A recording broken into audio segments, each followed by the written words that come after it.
विदाई के आंसू।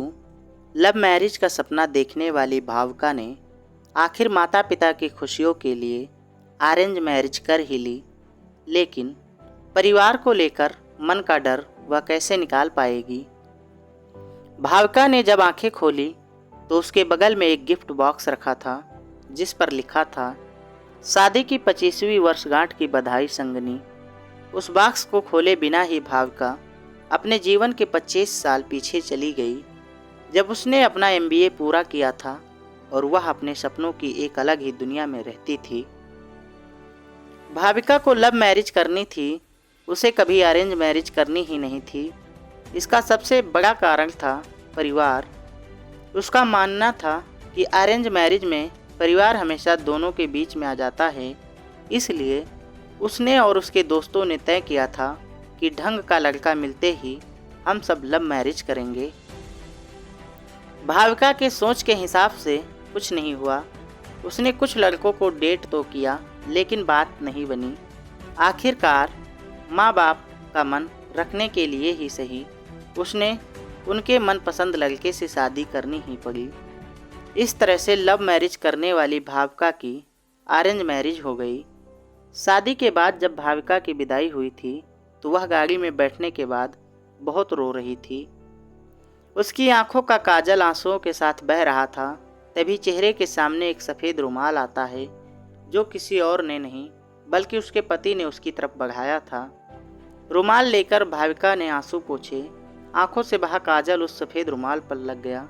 सॉरी, मैंने आपकी रुमाल गंदी कर दी, मैं इसे धुल दूंगी, भाविका ने संजीव से कहा। संजीव उसके हाथ से रुमाल लेते हुए सिर्फ इतना ही कहा, कोई बात नहीं। थोड़ी ही देर में गाड़ी संजीव के घर पहुंच गई। भाविका को अब उसका ही सामना करना था, जिसके कारण वह अरेंज मैरिज नहीं करना चाहती थी। दरवाजे पर परिवार के सभी सदस्य आरती की थाली लिए नई दुल्हन का इंतजार कर रहे थे। भाविका का स्वागत सभी ने धूमधाम से किया। गृह प्रवेश के बाद शादी की बची हुई रस्मों को जल्द ही खत्म किया गया। भाविका की सास ने अपनी बेटी से कहा, भाभी को उनके कमरे में ले जा, आराम करने दे, बहू बहुत थक गई है। रागिनी तुरंत उठी और भाविका को उसके कमरे में ले गई। भाभी, आप यहाँ आराम करिए, कुछ भी ज़रूरत हो तो मुझे बुला लेना। भारी लहंगे और जेवरों को उतारने के बाद भाविका फ्रेश होकर सो गई। 5 घंटे बाद उसकी आंख खुली तो देखा कि रात के 8 बज रहे थे। संजीव को कमरे में आता देख वह थोड़ा सकपका गई। अरे आराम से, ऐसे झटके से नहीं उठते, संजीव बोला। हल्की मुस्कान के साथ भाविका बोली, लगता है कि मैं कुछ ज़्यादा ही सो गई। तभी दरवाजे पर दस्तक के साथ भाविका की सास अंदर आते हुए बोली, नहीं बेटी, शादी की थकान है, चंद घंटों की नींद से थोड़ी जाएगी। लो खाना खा लो और उसके बाद फिर से सो जाना। जब भाविका ने खाने की प्लेट देखी तो उसकी आंखों में आंसू आ गए। प्लेट में उसकी पसंदीदा मटर मशरूम की सब्जी, रोटी और मेवे की खीर थी। मम्मी जी, आपको कैसे पता कि ये मेरा पसंदीदा खाना है? भाविका ने अपनी सास से पूछा। इतने में रागिनी पानी की बोतल लाते हुए बोली, परिवार में सबको एक दूसरे की पसंद पता है भाभी, इसलिए आपके आने से पहले ही आपके जानने वाले लोगों के साथ बातचीत करके भैया और मम्मी ने आप पर पूरी PhD कर ली है। अब आपको कुछ बताने की ज़रूरत नहीं है, हमें सब पता है कि आपको क्या पसंद है और क्या नहीं।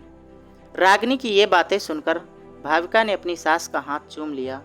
थैंक यू मम्मी, मुझे इस परिवार में अपना एक अलग दर्जा देने के लिए। उस दिन से भाविका के मन में परिवार को लेकर रहने वाला डर कहीं दूर चला गया।